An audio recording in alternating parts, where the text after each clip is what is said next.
Okay, so let me do this. Okay, good. My name is Ajey Gore. I'm a CTO at Gojek. Hopefully all of you know Gojek. How many of you know Gojek? At least I should get hands. Okay, okay. How many of you use Gojek? Okay. How many of you use Gojek more than 2 services? Like Gojek, GoFood, GoCar? Okay, cool. Nice. So I don't have to tell you that who am I and what I do, right? Because one of the things which happens is whenever I go outside of India, outside of Indonesia, and wherever I say I'm from Gojek, and they say, that's ride-sharing motorcycle company, right? I'm like, no, it's not.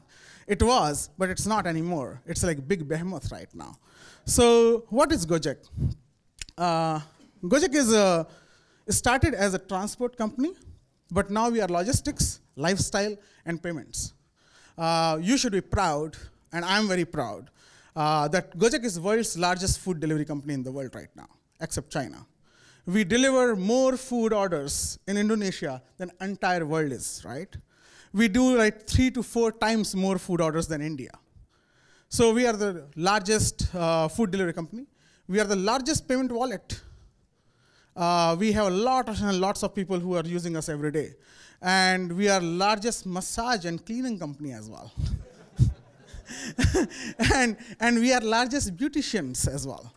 So we provide you beauticians at your fingertips. So we are very big. How many products Gojek has? Can somebody tell me? A trivia question, and then I'll get on my talks. Huh? Wrong. 18. So we have 16 icons on your home screen, plus we have payments on top, and then we have Go Points, which is loyalty on top. So we have 18 products. We are pretty big. If you're techies, you'll understand. We do around 150 million API calls per second. We are spread across 4 data centers. We use containers and non-containers as well. We are the largest Kafka cluster and message queues. We have 250 plus microservices. And we do deployment almost every hour. Correct? And our deployments are automated. Our infrastructure is completely automated. And all this stuff is done by only 90 people. Out of those, 45 live in Jakarta. So you should be very, very happy about it. And we have 3 offices, Bangalore, Jakarta, and Singapore. And we have our data sciences, data engineering in Singapore. We have our core backend, 50% in Bangalore, 50% in Jakarta. And we have our UI and GoFood and all those things in Jakarta. So a lot of stuff is mixed between these 2 countries. And we are pretty happy that we have been part of this family. And we are pretty happy that a lot of you have accepted as what we are. So I'm very, very proud and very, very happy and very, very humble about that. So let's talk about world full of idiots. That's the right title. And it was not thing. So world full of idiots. How many of you do development every day? Like how many of you write code? Or how many of you participate in code some way? At least some way. You're manager, you're QA, you're BA, you are IT guy. You participate in code, right? All of you participate in code. There's no one who does not participate in code. One of the things which happens with code is people get purist. Purist means like you have to do things, and the only way to do things is the way it is described somewhere. One of the purest way of doing things in Agile is test-driven development. People want you to write test. People want you, and if you don't write tests, things go crazy, right? So what happens? So before we go in there, this is like that. No. You see, that's why I was calling you guys over here. Now, so before we get into that, there are 2 things which you cannot empathize with. First thing is that, wait, let me get my calendar to close the notification. Sorry. Yeah, the calendar goes full, very good. So first thing is that you can only realize the reason for choice if you are in the exactly same situation. You might feel that people behave badly, right? Sometimes, why did he do something like that? You'll never realize unless you are in the same situation. Else you'll never realize this. The first thing is that. So whenever somebody writes code and you criticize him, think, why the hell he wrote code like that? You'll never understand why did he write code that guy. He doesn't have personal problem with you, right? That he will write bad code. Nobody wants to break the build. Nobody wants to break the production just because they want to do it, right? But still, there is a stupidity around people. And the stupidity is that people never understand why people do certain things, right? Einstein said something like this. He said two things are infinite: the universe and human stupidity.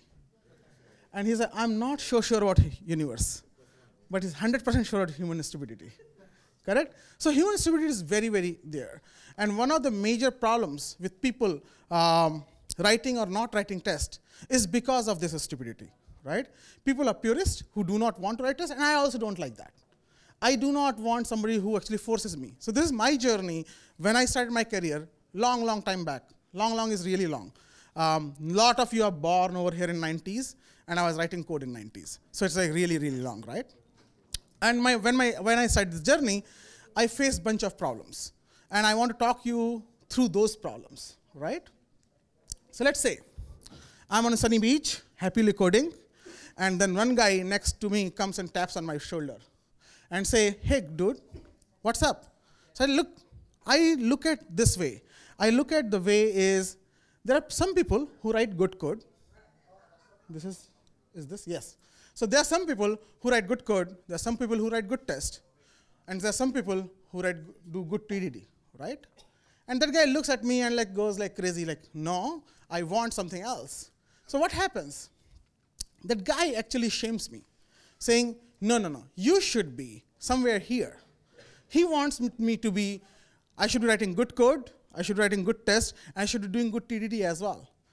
TDD is test-driven development, if people don't understand. And there's something called BDD as well. What is BDD? No, it's a bug-driven development.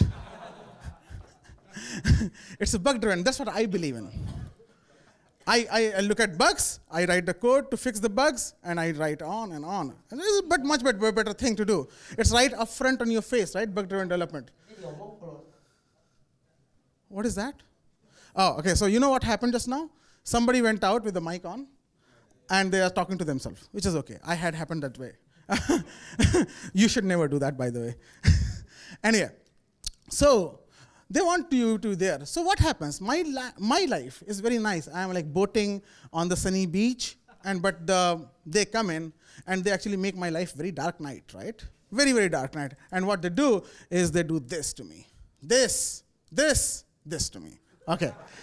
So they make me walk of shame. Yeah? How many of you watch Game of Thrones? At least raise your hands. Come on. I'm not charging money for raising hands. So you can raise hands, right? So they do walk of shame. And what do they do? So how many of you met this agile purist developers? They come and tell you these are the only way to do things, right? They always tell you. If you get a consultant or agile, enabler, there are some consultants who come and enable you with agile, right? They plug you in the matrix and say, hey, if I plug you in this code, then you are now agile enabled, and now you can do everything, and your code will just run 10 times faster, right? But that doesn't happen. What they do is, the community is really, really bad in this sense. Before that, there are no hard and fast rules in writing code, right? Same way, they require proof that I'm worthy enough for accepting me as it is. Yeah, you should write good tests, show me what you do, and then I'll understand that you do it, right? Second thing they do is they shame people. When they come and tap you on your shoulder saying, hey, oh, you don't know how to do TDD? You don't know how to use JUnit? You don't know you how to use RSpec? They don't see that they can teach you. There is a opportunity for them to come and teach you, saying, okay, let me show you this, to make their life better, but they don't do that, right? And third thing, if you do not write the test, and unfortunately, they are sitting in as an architect position in your company, they will write very bad comments in your code, and your code review will not go through. Fortunately, we don't have those kind of people in Gojek. We don't hire architects, and we don't hire engineering managers. Because nobody should review anybody's code, everybody should write nice code. And if you can't make somebody write nice code, we should teach them. That's what we believe in, right? So what happens? So do you have proper rules that I will go to Bali only on 13th day of September? You don't have that rule, right? There's no hard and fast rules for choosing a destination. Then why there are rules for doing something, right? So what happens? Your agile enabler, agile TDD guy comes in and shows you this big thing, saying, testing is a cross-functional activity that involves the whole team and should be done continuously from the beginning of the project. That means you should come and do some random things every day in the morning, like a stand-up. You must do stand-ups. How many of you do stand-ups? Raise your hand, it's okay. And there's or something, any plan that defers testing to the end of project is broken. No, it's not. Like you build a TV. You can't test the screen the day one. You have to build the TV, and once the TV is done, then only you can test it. It's not right? Like, how would you test bridges, right? So what is this all about? Like, why? Why you make these big statements, and why you start putting benefit to some other companies who actually write test coverage tools? Have you heard about that? Do you have the test coverage tools in your companies? Where you have published metrics, I'm 86% test coverage. Right? That's bullshit. That doesn't work. That has never worked in the world. Why? If you ever do a test coverage tool, you know how to cheat it? Exactly. Then why you do that, right? If you want to cheat something, why you install it, right?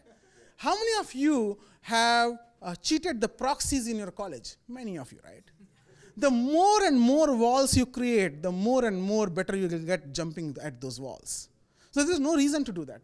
So let's talk about that. Why the hell people do it?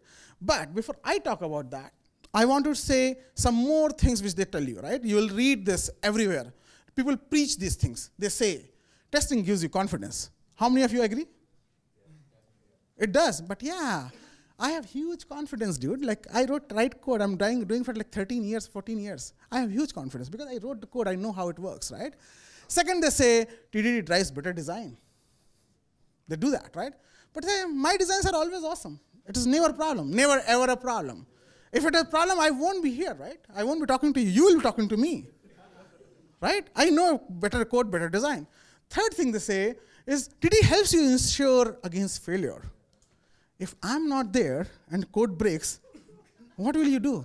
I'm your insurance, come on.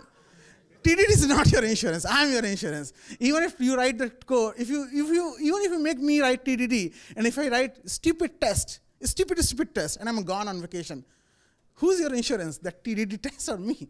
It's me, right? Correct? Okay, so then fourth thing, TDD helps you make documentation better. They always say, read tests, and you'll understand everything else, right? Dude, come on. Like, look, go read my commit logs. They're better than your resume, dude. Way better. I'll show you my commit logs. It's amazing. I can actually open and show it right now, but leave it right now. But yeah, I do that, right?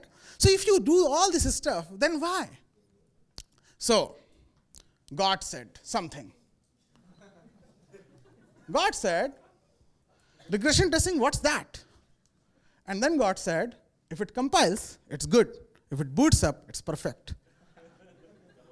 Who said it? You have Linus Torvalds saying himself that.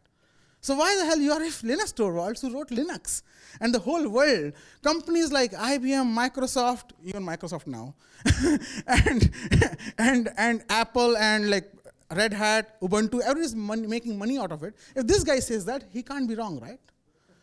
Okay, but anyway, people again have something more. But for them, I have something like that. I said, we love our code. How many of you hate when somebody comes and criticizes your code, that you write shit code? Exactly, right? This thing. So we write beautifully internet code. If we don't do it, IDEA or Eclipse will do it for you. Again, we spend hours in choosing name. Like how many times you choose a name? Should we call it mechanic or should we call it repairman? Should we call it water? Should we call it aqua? Or should we call it air? Right? Should we call it kursi? Should we call it chair? Like so many times you debate on naming the variables, like so many days. And then function call, and then APIs and whatnot, right? Like you spend time. And then you write detailed commit logs that I have done this. I had a breakfast in the morning, had a cafe latte, everything over there. The commit log is like, you're going to be best writer of the year, right? If somebody reads it. And one more thing. and we talk about patterns. Like as soon as you talk about Java and Spring comes in, people go jump on MVC, factory, and whatnot, singleton. Like it's all over the place. You don't know singleton? Like they look at you like, what the hell, right? So we do all that stuff. So then why we write test? And we debate on architecture. Microservices, service-oriented architecture, REST, gRPC, whatnot, right? Queues, why not queues? All that crap. So then what happened? But they always claim test allows you to design better. They still claim that, right? Second thing they claim is test allows you to have documentation in place automatically. Third thing they claim is because of these bottles, I can't click better, most probably. And this bottle as well. Test ensures you against failure. So they still claim that, but there is one more guy. How many of you know Agile Manifesto? How many of you? No? Okay, no, you know. How many of you know, guys, the Gang of Four? How many of you know Gang of Four? Gang of Four, you know? Okay, cool. So, what it is Yagni. How many of you understand Yagni? Go back. Go back. You should never do the click-based. Yes. So Yagni is, you are not going to need it, right? If I am writing a better code, if I'm your insurance against things, and my commit log is better, then why the hell? I wanted to use something else, but I can't. But why the hell you should write tests, right? And that somebody who is like big guy agrees with me as well. So what happened? Other God. There's one more God. This is Agile God. The first God was Linux God, but this is Agile God. What he said was very simple. I get paid for code that works, not for tests. And this God is big God. Come on. Yes, Ken Beck said in 2013. I don't know how many of you know Ken Beck, but this is how he looks. I made it look like a Greek god. That's what his Twitter handle is. But Ken Beck is a guy who actually wrote the book called TDD. He's the guy who wrote it. And then why did he say that? That must be something wrong, the way people are approaching, right? And I don't know what is wrong. But I will say, oh, right, if you say test or not again, I'll just keep my phone down and I'll not write tests anymore. But is that right? Not right. Then why do you write tests? If all the stuff I said till now against testing and you agreed with me, then why do you write tests? Okay. You write tests for whatever reason, but you write code for getting shit done, right? Or getting things done. Let's not say shit. But you want to get shit done beautifully. That's the difference. So there is a difference between getting shit done and getting shit done beautifully. But requirements are always like this. I intentionally made this blueprint very fuzzy. Because requirements are always like this. You always have fuzzy requirements. Right? You never get clear requirements. But your machines are always like this. They're pretty crisp. Right? What is requirement? Requirement is your requirement specs, and code is your code editor, right? That's what it is. Requirements of the blueprint is your specs document, PRD, right? How do you refer your documentation? Like requirement document, what do you say about it? It is PRD. PRD, is that right buzzword? Okay. Specs, how many of you say specs? No, how many of you say stories? How many of you say epic? Yeah, Jira guys, right? Yeah, I know.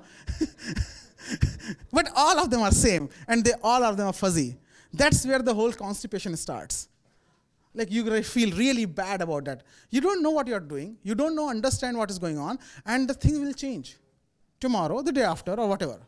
But as long as you use the right tool to build it, you can build it right. Bridges can't be tested before building them.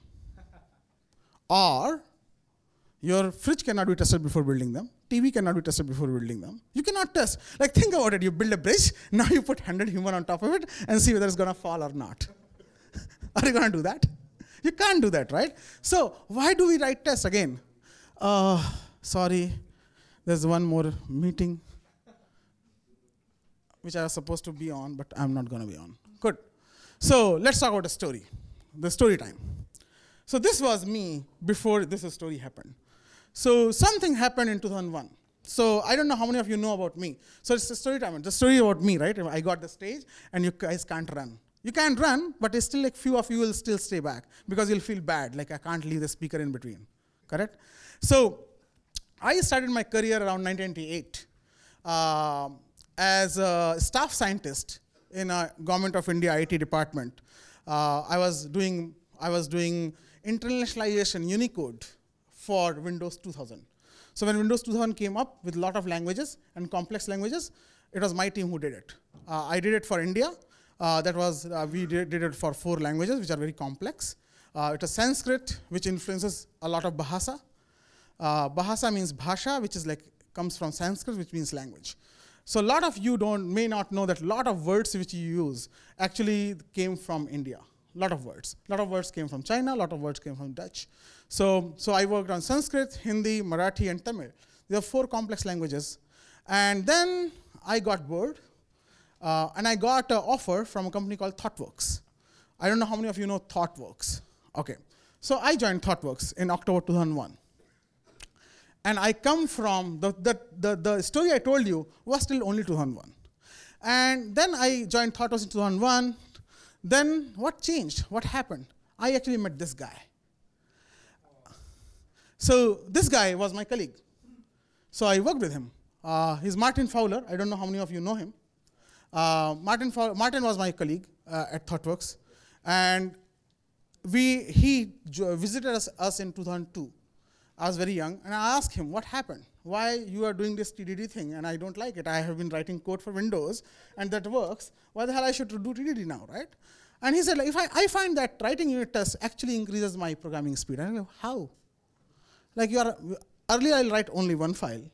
Now you might make me write 2 files. How it is going to help me there, right? What is going to happen over there? Then we went on discussion, and I was like this, like, what the hell this guy is talking about? But this guy is a big guy. Really can't argue with him.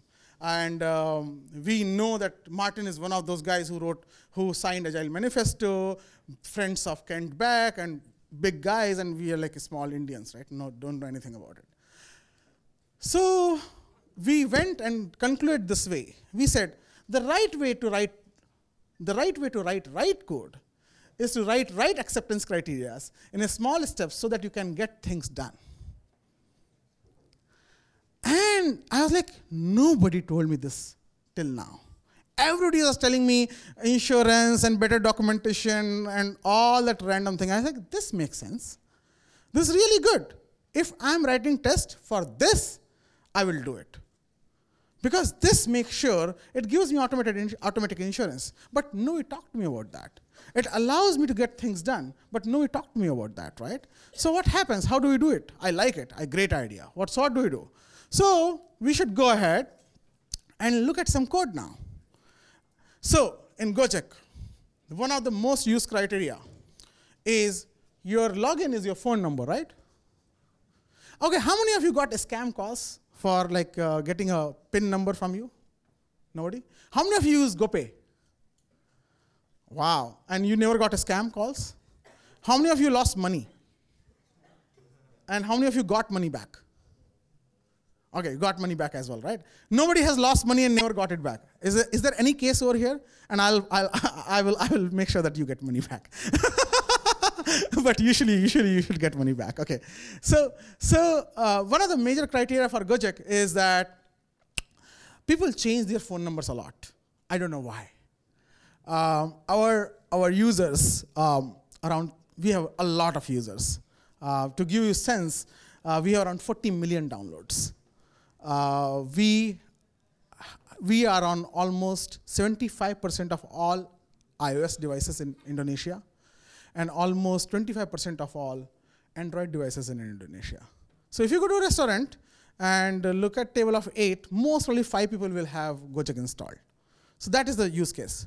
And those guys change phone numbers. I don't know why, but they do change phone numbers. So what happens when phone number changes?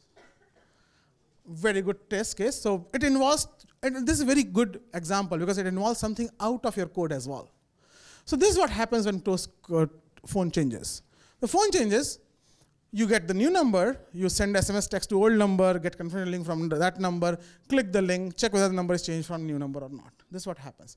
But one thing which involves something outside, if you want to manually test it, what will happen? You will put a SIM, you put a test, you send a SMS, we'll send you SMS on old number. If you remove the SIM, you put the old SIM back, get the number, click on the link, and then go back and test your code. Very painful, right? And actually does not allow you to, this also does not allow you to concentrate. It does not allow you to concentrate, because how would you, somebody will say, I did not receive SMS. And that is a problem with the telecom provider. Or that is a problem with the user's phone coverage area. Or the user might have changed the SIM and it might not have got it. So there are many, many problems with this kind of scenarios. And this happens around 30% time every day. A lot of users. And that is like really, and if we start getting the calls from users saying my phone number didn't change, I didn't get confirmation link, we are kind of really bad people right there. So how do you solve this problem? And this also gives you, if I'm supposed to do this, what all things I have to test? So I have my tasks done over here, right? I have tasks done saying I have to get new number for a user, send SMS text to old number, get confirmation link from the other number, click the link, and check whether the number is saved in database or not. That's all. So what I do, I go and create a test. And this test is good, because I can say, user create foobar@gojek.com, there's with the old phone number. Then I say, find the user with the same number. Then I say, expect user not to be nil, because I just created the damn user. He should not go away somewhere, right? He should be there. So I check it. And then say, oh, new number is this one. By the way, those are fake numbers. Those are not new numbers. And then I say, user.update number. I give him new number. And then I ask the database to give me confirmation link in the program itself. And once I have confirmation link, I confirm the new number. And once I confirm the new number, I check expect user phone number to equal to new number. That's what it should be, right? Perfectly fine. And my job is done. But will this work? Just like this, only this much of code. Will it work? No, it will not work. But what will happen? But the code will complain. When you run the spec, this is what will you say. And this is amazing. This is best time. You know why? Because now I know that this is failing on this function because it can't find the method. Because I have not written it yet. But you know why it is good time for me? Because now what happens is something amazing. Come on. It's a very good place to be. And I'll tell you why. Now I can actually go take a break. Because when I come back and if I run spec again, I exactly know what I need to do. Or I can actually, my wife called. And what you say when your wife or your husband calls, hey, I'm busy writing code. No, I don't have to do that. I can just pick up the phone call, hey, how are you? What is going on? Because I know I go back and run the spec again, it will fail again. So I know what to do, right? The PagerDuty call, your boss call, I can just leave this code as it is. Because I have not written anything. It's very nice. It allows me to be where I was. Now, if you're writing code and you're not writing this test first, then think about what happens. Your wife called. You already cut the phone 4 times. Now she called 5th time. You had to pick up the phone. And now you pick up the phone and you're trying to cut the phone call down. It's not going to happen. Where are you? What is going on? Are we going for a movie tonight? All that stuff is going on. And when you come back and you look, oh my God, where was I? And you lost the track. But if you run the test, you actually come back here. And the same thing. So my life is so awesome. Test actually helped me. I can go home and come back tomorrow and resume this thing, right? So that's what helped me. So, and I also know if I write the create new user function, it will fail on the next function. It will keep failing till the time I completely write the whole thing. Correct? So what happens in that case? Requirement change happens. So while you're writing test, requirement change happens, next thing comes in. What you can do, you can go back to your code. You wrote the pseudocode, and now if somebody says, no, you should not only send them text, but you should send them email as well. And you can do that. Because you came back and this completely, you know where you have to change. That change you can make easily, and you can go for next thing, and next thing, and next thing, like that, until you get this. And then you're done. So once you're done, once everything is done, you go home, right? So tests, what does this mean? How many of you watched Martian? Martian, the movie? Martian, the movie? Yeah, this guy's movie. The Martian. What he says, you solve one problem and then you solve the next one. He was stuck in Mars, right? So you solve one problem, then you solve next one, and then next, and then you solve enough problems, you get to come home, right?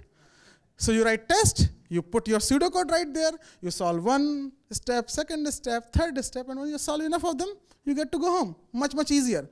So no bullshit around designing it better, doing documentation, nothing. It's all crap, right? But the thing is, which is very important, is that to get things done, right? We are here to get things done, and if we do this task, we can get things done beautifully. Because now you can be interrupted, you can go for a meeting, you can come back, you can still come back to your rhythm.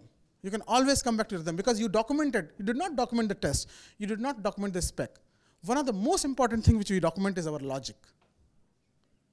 If you have documented your logic, that what you have to do across all the functionality, you can create very complex functionality like that, right? I'm going to use this. So don't care about writing it right. Don't care about libraries, factories, and mocks and stubs. So people actually come and ask you, do you know mocks? Do you know stubs? Did you use JMock or not? Why didn't you use JMock? All that crap, it's all bad. Don't use factories, doesn't matter. And don't care about what people say. And don't care about test coverage. Do the thing which requires test coverage, right? So because of people introduce tools, then you know what happens? You will get tests like this. Username equal to A, user.save, user.fetch user, check whether name is equal to A or not. It's like simple thing. Why you want to write tests for it? Like you know it's gonna work. It's database, it's gonna work. If you make a database call, it's gonna work. Why you want to check? So test is about testing your logic, not testing the functionality. Test is always about testing your logic.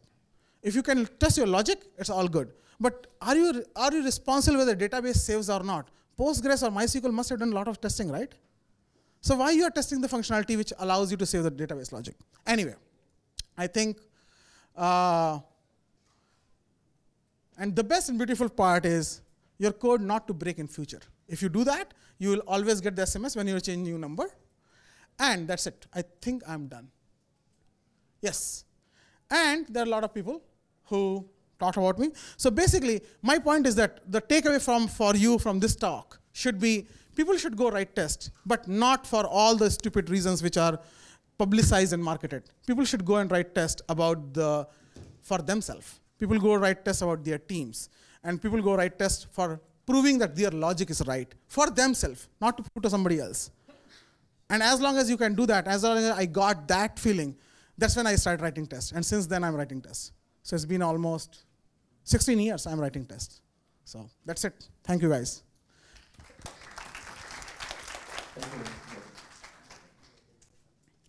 Okay, any questions you can ask me, or you can tweet on me, and I'll respond to you over there. Or you can come to my office. You have been to our office, yes. We have a pretty nice office. We have a movie theater over there. Yeah. Yeah, so any questions? If not, then I'll go off. So who do you think are the idiots? Those who are testing or those who are not testing? What is that?